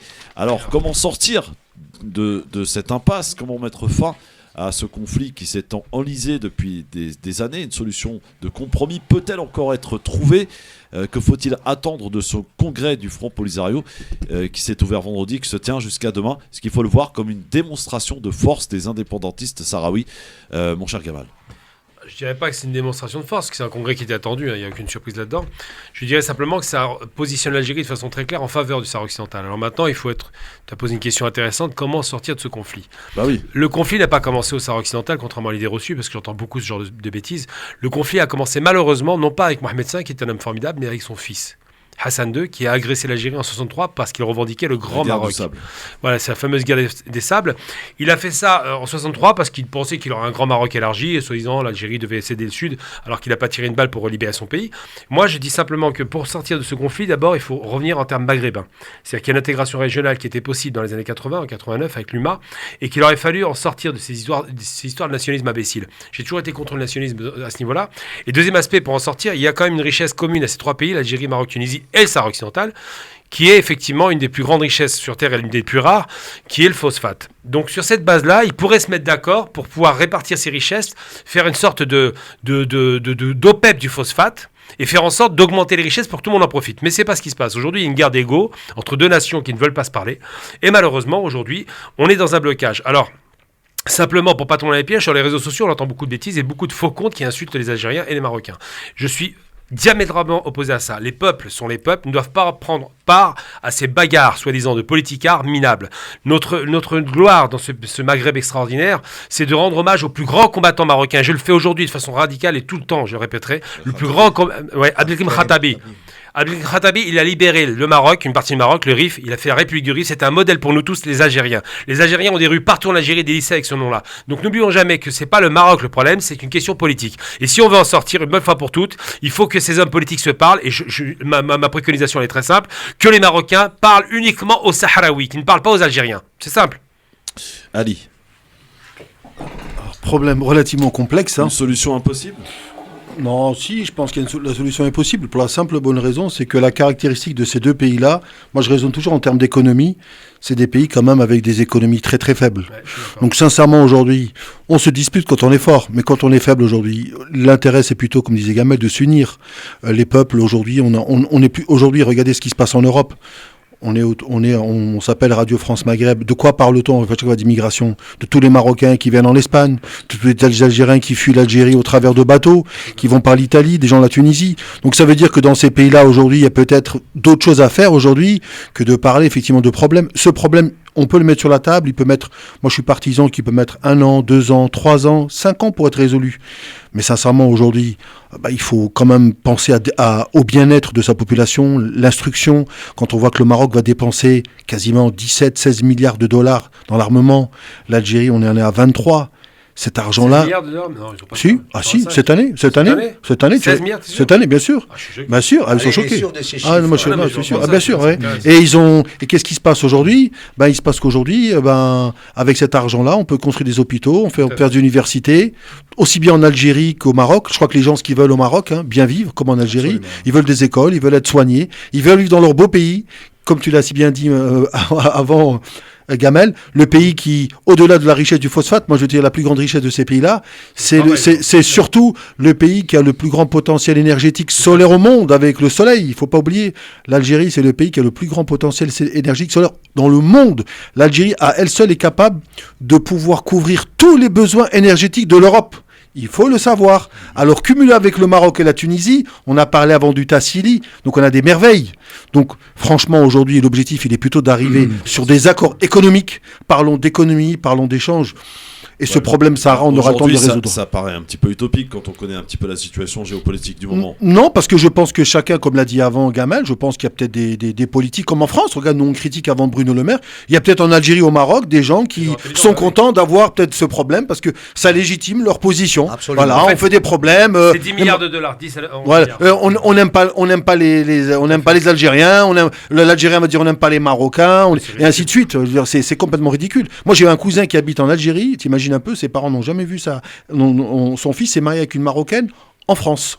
Ils connaissaient même pas les beaux-parents. C'est hallucinant. Il n'y a pas de frontière entre nous. C'est hallucinant de voir ces situations-là. France, ouais. Et après, on nous crée. Donc, sincèrement, aujourd'hui, cherchons plutôt ce qui nous unit. Donc, pour répondre à ta question, Christophe, moi, la réponse est très simple. Il y a plus de choses qui unissent les gens que de choses qui les désunissent. Ah oui. Donc, voilà, c'est clair.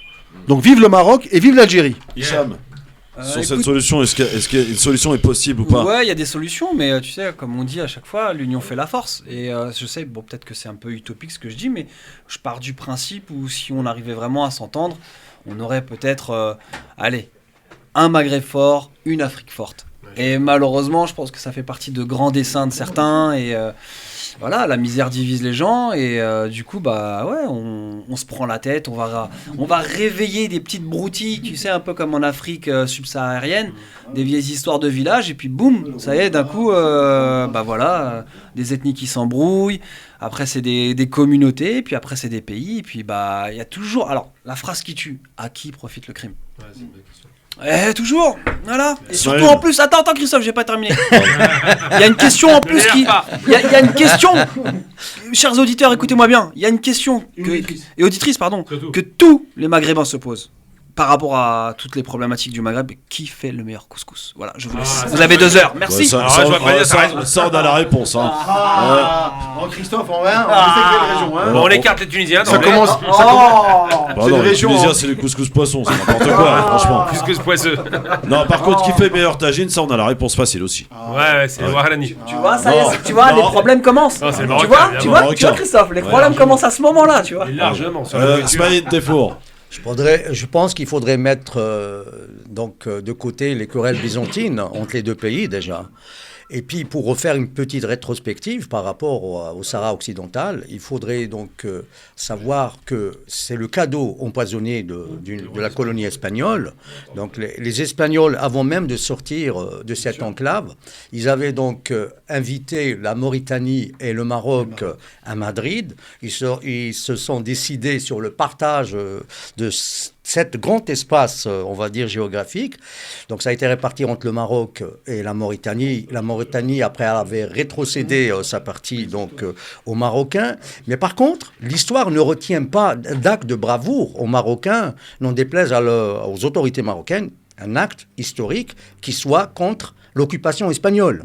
Et c'est ça qui fait qu'aujourd'hui, les Sahraouis estiment qu'ils étaient les seuls à défendre leur territoire, qu'ils revendiquent aujourd'hui. L'Algérie, elle est un peu, on va dire, impliquée dans ce conflit, malheureusement, c'est un nœud gordien, qui pourrait être soluble au sein de l'UMA. Pourquoi l'UMA? Quand s'il y a l'union du Maghreb arabe, par exemple, il n'y aura plus besoin de ces frontières. Les frontières seront factices, on va dire. L'espace aérien dans cette partie du monde l'espace aérien est sous contrôle de l'Espagne. Lequel Le Tu Sahara parles du Sahara occidental. Absolument. Oui, oui, tout à fait. Et d'ailleurs, le Maroc a failli récupérer. Voilà. Le Maroc a failli récupérer l'espace aérien, sauf que Sanchez qui est opposé il n'y a pas plus tard que 3 ou 4 semaines. J'aimerais quand même rappeler un truc important. Je finis jamais mon propos. C'est pour ça que je le rappelle. C'est quand même drôle. Hein. Sman n'a pas fini son propos. Jamais. Alors, j'arrive pas à comprendre. Vas-y. Non, mais c'est bon, Gamal. Vas-y. Non, mais c'est bon. J'ai perdu le fil de la discussion. Tu peux y aller. Tu peux y aller. Non, c'est bon. Franchement, tu peux y aller. Vas-y. Tu peux y aller. Non, juste pour dire un truc, parce qu'on va mettre les pendules à l'heure. Les Algériens, dans leur ensemble, veulent la libération, comme les Marocains, de Ceuta et Melilla. C'est ça qu'il faut obtenir le plus vite possible. Ouais. Docteur est avec nous. Bonjour, docteur. Oui, bonjour, mes amis. Bonjour. Je vais parler d'un œil neutre, parce que je ne peux pas mettre de l'huile sur le feu. Juste quelques informations historiques. Vous avez raison, monsieur Christophe, vous avez parlé de la guerre des sables, que Nasser a envoyé des parachutistes en 63. Après, heureusement, se sont arrangés les deux pays. Maintenant, il y a la guerre de Yom Kippour en 1973. Malheureusement, personne n'en parle. Il y avait des unités marocaines qui étaient sur le Golan syrien. Et personne n'est revenu, malheureusement, et très aimé par le peuple syrien.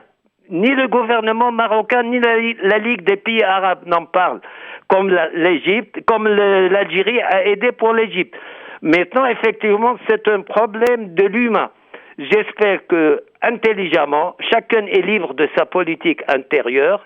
Nos amis dans le Grand Maghreb essaient de s'arranger parce qu'il y a des problèmes économiques, ils peuvent se faire des mais tout en sachant, j'ai un point faible pour l'Algérie, la révolution algérienne, c'est tout. Si j'ai des questions, surtout on n'en parle plus des unités de l'armée marocaine qui ont aidé la Syrie en 1973 pour récupérer un bout du Golan. Ça, c'est quand même, il faut en parler. C'est pour cela que j'ai intervenu. Sinon, je n'ai pas à m'en mêler. Cette affaire me dépasse, malheureusement, entre des pays voisins du Grand Maghreb. Ouais. Merci, docteur, pour votre intervention historique. Voilà. En tout cas, voilà, donc je voulais qu'on en parle et avoir recueillir votre avis. Et je pense que ça doit se faire dans le calme et non pas dans l'insulte, comme ça se fait dans les réseaux sociaux, où la plupart des gens ne maîtrisent absolument pas ce sujet et viennent comme des hyènes, on peut le dire, hein. Comme des moutons répéter ce que leur propagandiste leur dit de dire et créer des faux comptes pour le coup d'ailleurs pour insulter, invectiver, tout ça. Je tenais juste à dire que personnellement, rien ne me fait peur et personne ne me fera peur et ne m'intimidera. On est libre d'avoir les pensées que l'on veut, de se poser les questions que l'on veut, dès l'instant qu'on le fait avec respect et bienveillance. Le reste n'a pas beaucoup d'importance. Vous pouvez continuer d'aboyer tranquillement, cela ne nous fait évidemment pas peur. Allez, dans un instant, nos rap l'actu, c'est le deuxième rendez-vous dans cette émission sur France Maghreb 2. On va découvrir ensemble aussi MAM pour la belle histoire des génériques consacrée à Apostrophe, le quiz et les coups de gueule et coups de cœur de nos débatteurs. C'est à suivre évidemment dans le LGF. Restez avec nous, à tout de suite les amis. Restez avec nous, le Grand Forum revient dans un instant sur France Maghreb 2. Le Grand Forum. Sur France Maghreb 2 et on l'a découvert pas plus tard que lundi dernier sur France Maghreb 2. Vous l'avez découvert, amis auditrices, auditeurs. No, comment ça va ? Ça va bien, et vous ? Alors, inspiré évidemment, puisque chaque semaine tu nous livres ton inspiration en rap, puisque c'est nos rap l'actu. Vous pouvez retrouver en vidéo d'ailleurs sur les réseaux sociaux juste après sa chronique qu'elle vous réserve en exclusivité. Qu'est-ce qui t'a inspiré cette semaine, ma chère No ? Cette semaine, bon, l'État toujours. Ouais. La FFF. Ouais. Ah oui, la peur de Grette, ouais. Par rapport à la semaine dernière aussi. Ouais. Voilà, c'est un petit peu tout mélangé, c'est plus global là. Bon, eh bien écoutez, ce que je vous propose tout de suite, c'est d'écouter, messieurs, j'attire toute votre attention pour ce morceau donc que va nous interpréter maintenant No sur France Maghreb 2 en direct dans le LGF Music Maestro.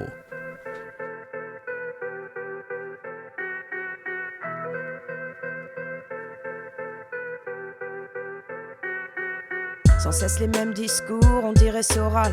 Toujours de faux détours, efficace cette arme létale. L'État nous ment, mais l'État nie pour chaque interrogatoire. Pas étonnant qu'on stream des séries renversant le pouvoir. Si le président de la FFF regrette ses propos, c'est pour de pires accusations qu'on le soupçonne là-haut. Toujours des hommes de pouvoir dans ce genre d'histoire. Et les femmes, elles, on les prend pour des menteuses notoires. Encore un dry January que je respecterai pas. Si vous aussi c'est le cas, mettez donc un pouce en bas. On sent tous bien qu'on nous mène en bateau. On n'est pas tous bien, on est comme des ados. Et c'est l'année des changements. Et comme chaque année on les suivra pas. C'est l'année des changements. Et comme chaque année on les suivra pas.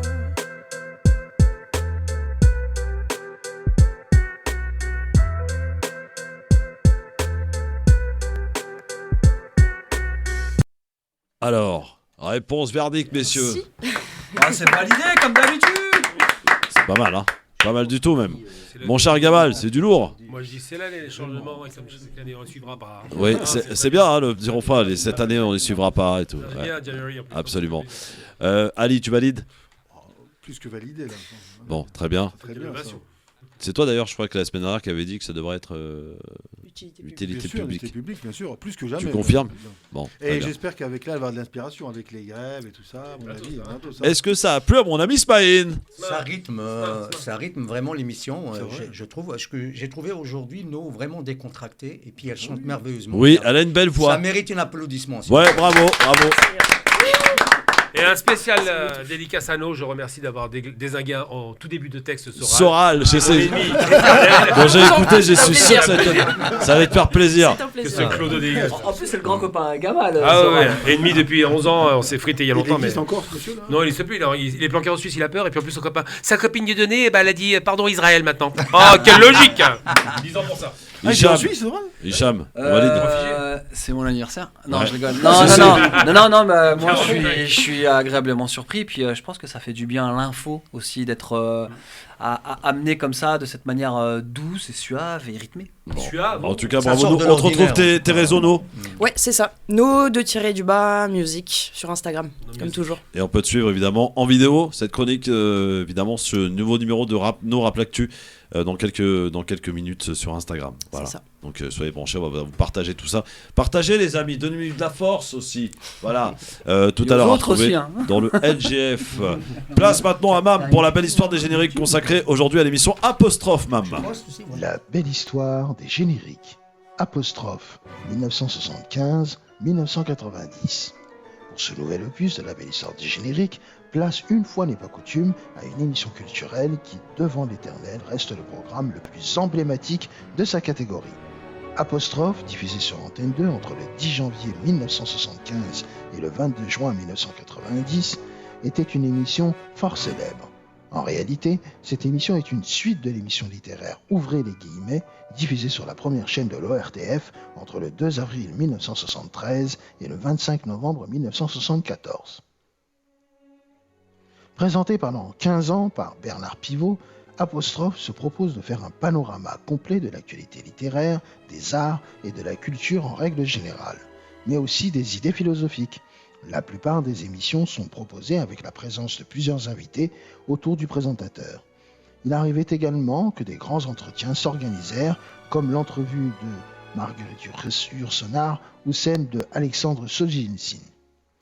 Mais aussi des grands moments d'anthologie avec l'état d'ivresse de Charles Bukowski, la colère de Serge Gainsbourg envers Guy Béard, l'échange tendu entre Mohamed Ali et le reste de son auditoire de l'époque à propos de son silence sur Israël dans son livre, ou encore l'entrevue exceptionnelle que Marguerite Duras accordera à Pivot, et le même Pivot qui affirme à la fin de son émission que le romancier Paul Lutz-Ulitzer en 1987 ne serait pas l'auteur de ses propres livres. Son générique est resté dans les mémoires et fut le même du début à la fin du programme. Il s'agit du concerto pour piano numéro 1 de Rachmaninoff. Numéro 1 de Rachmaninoff, ce générique que je vous propose d'écouter, c'est bien évidemment le générique d'Apostrophe, 1975-1990, Antenne 2.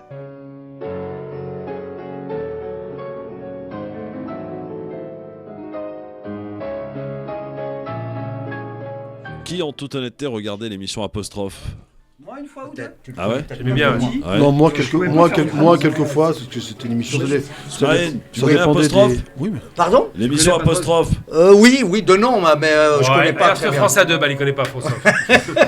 Mais moi, je suis au moins honnête. Mais c'est ça le problème, c'est que t'es honnête. Dans un instant, évidemment, restez avec nous sur France Maghreb 2, c'est l'heure du quiz tout de suite. Le quiz. Même nous, elle peut jouer d'ailleurs. Ah oui, surtout. Des choses sur les questions sur l'actualité, pardon. Qui a dit une phrase qui a fait scandale, qui a créé la polémique ce week-end? Je cite: si l'identité française ce n'était que le peuple du RN et de Zemmour, il faudrait alors fuir le pays. Ne restez plus là. C'est horrible. C'est un bronzé, ça encore. Qui a dit ça ce week-end? Aucune idée. Un mec de LFI? Non, pas du tout. Non. C'est Un mec chanteur un peu énervé, à l'ancienne, 68, tout ça. Ah. C'est pas Bandit, non? Comme Bandit, bonne réponse. Daniel comme Bandit. Bah, c'est lui qui a fait 68, il m'a donné l'indice. Ah oui, je t'ai dit. Bravo. Il y a un plein de Moi qui suis. Oh ouais, mais c'est lui l'instigateur. 68 ans, l'âge de Smaïn. rouge. Si j'avais cet âge, je ne serais pas là. Question pour Gamal Abina. Quelle Miss a été élue Miss Univers samedi à la Nouvelle-Orléans? Comment tu veux le sais? Il est bon, lui. Je m'en fous. T'es amateur de beauté, non? Mais pas ça m'intéresse. Est-ce que quelqu'un sait quelle Miss? Venezuela ou Brésil, non? Non. Ah, Ukraine, non? Non. Italie, même pas Ukraine. Non. Italie. Non, je crois qu'elle est des îles. Non, elle n'est pas des îles. Algérie. Non. USA. Elle s'appelle Airborne et Gabriel. Ah, c'est Gabriel. C'est une Belge ou une Irlandaise? Non, c'est Miss USA. Parce que je viens de te dire USA. Ouais, non. USA, je t'ai dit. Ah bon, bah pardon, je t'ai pas United entendu. States of America. Qui s'est prononcé, troisième question, pour l'arrêt des trottinettes à Paris? Hidalgo. Oui. Et elle va, d'ailleurs, elle a annoncé qu'elle allait organiser un référendum et solliciter les Parisiens le 2 avril prochain pour l'arrêt des trottinettes à Paris. Voilà. Voilà, raison. Mais alors, juste pourquoi ils ont fait les voies du bus et les voies du métro?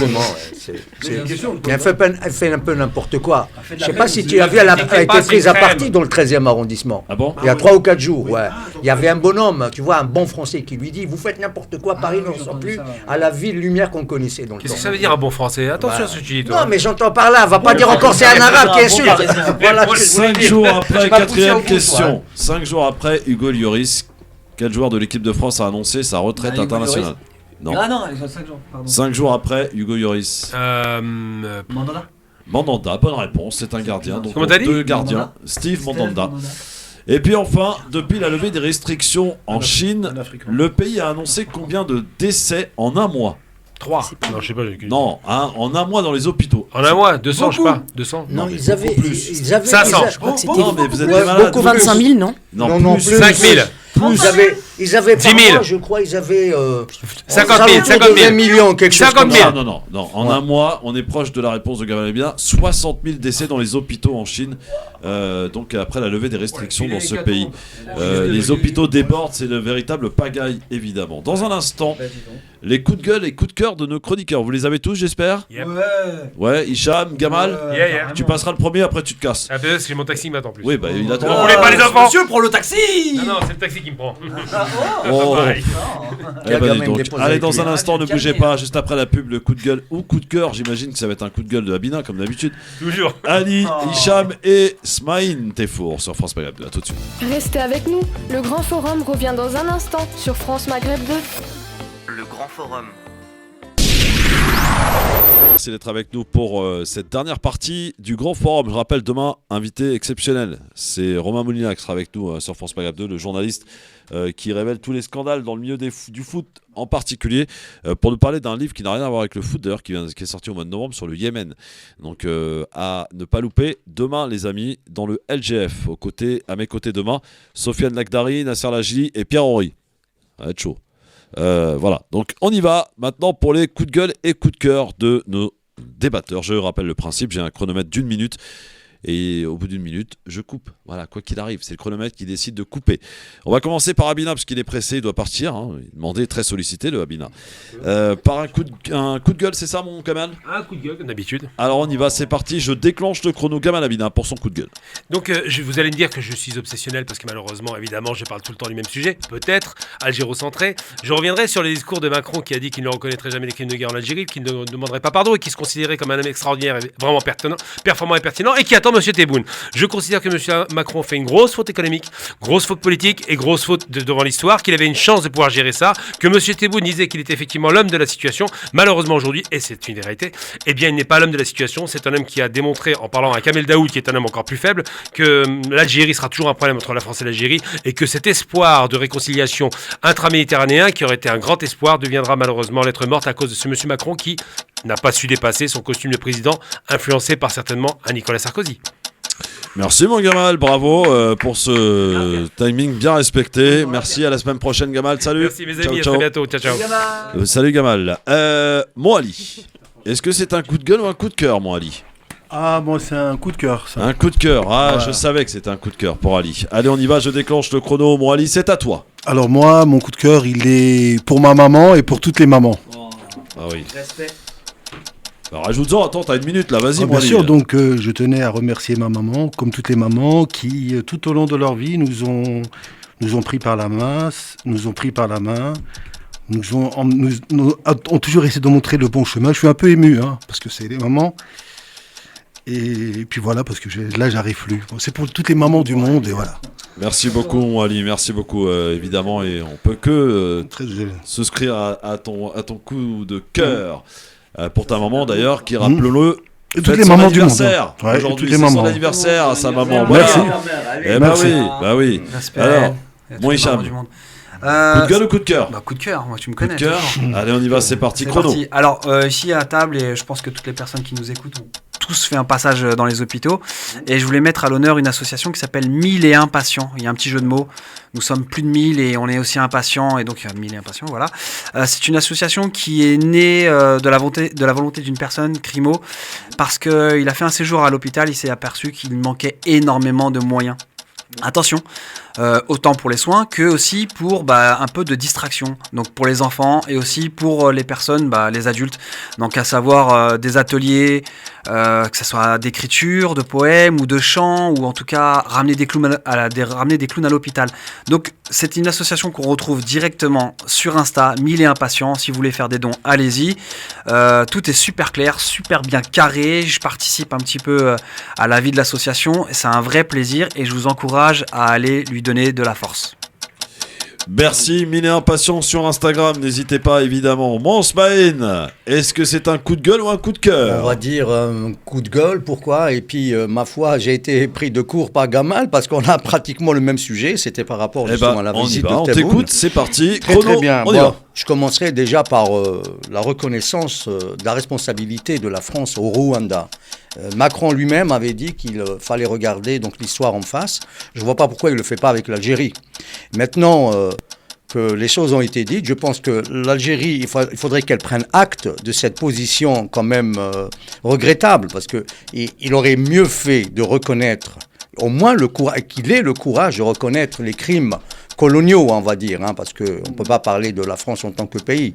Donc on parle de l'establishment colonial. Il faudrait quand même dissocier les choses et reconnaître la responsabilité de l'establishment colonial dans les souffrances que le peuple algérien a subies. Et pour finir, moi je préconiserais que Tebboune marque un peu sa désapprobation par rapport aux déclarations de Macron. Merci beaucoup Smaïn, je rappelle d'ailleurs que Tebboune donc qui sera en France au mois de mai. Quoi? Bon. Alors, mon Hicham, t'avais des dédicaces à passer, je crois. J'ai des petites dédicaces, c'est important pour moi aujourd'hui, ça a été une grande journée pour moi. Je remercie toutes les personnes qui m'ont souhaité mon anniversaire, mais en particulier le petit Wahil qui fête ses 8 ans, qui est aussi né le 16 janvier. Il y a un chien dans le studio, va comprendre. Et à toutes les personnes, donc voilà, à ma femme bien évidemment, à mes filles aussi. Ouais, mais attends. Madame. Oh. Et aussi à Célia Lamala en personne, et toutes les personnes qui m'accompagnent au quotidien. Merci à vous, merci d'être là. Merci mon Christophe. Joyeux anniversaire. Avec plaisir et bon anniversaire, évidemment. Mon Hicham, fait pas son âge, en tout c'est cas, la jeunesse, hein, évidemment. C'est le Botox. C'est le Botox, mon C'est l'acide hyaluronique, un peu dans les lèvres, tu vois, je suis un peu pimpé, tu vois.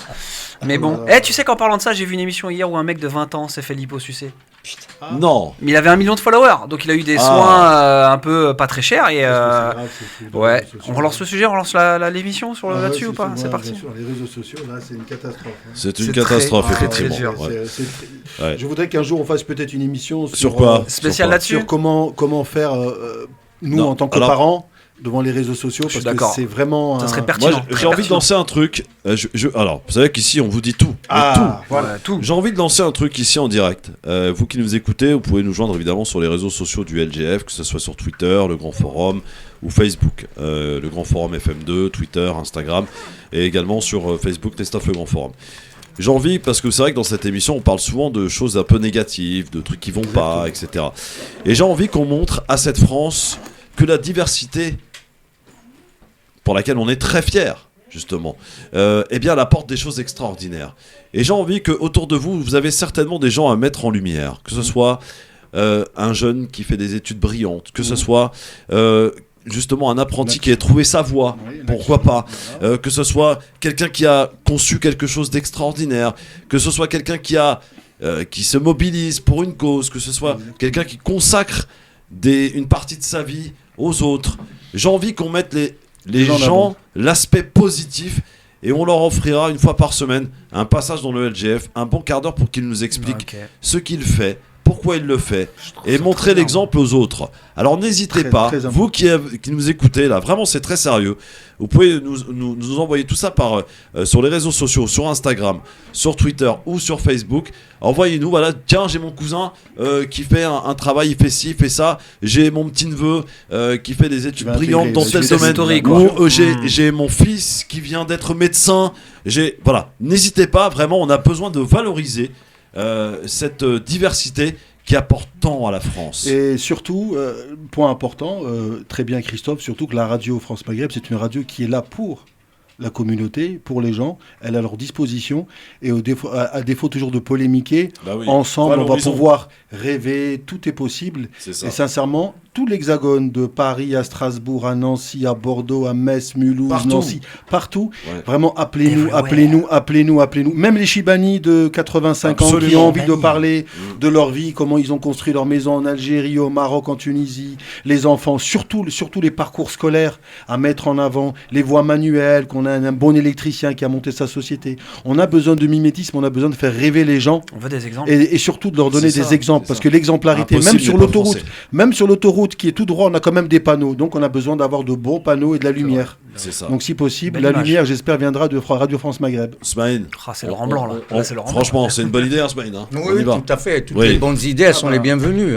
Et je suis sûr que de rien que chez les chroniqueurs, il y a déjà des profils intéressants. Carrément. Voilà. Carrément. Allez, on va lancer ça. C'est parti. L'idée, vous voyez, les meilleures idées, c'est celles qui émergent comme ça, qui apparaissent.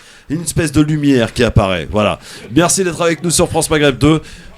Et rendez-vous demain, les amis.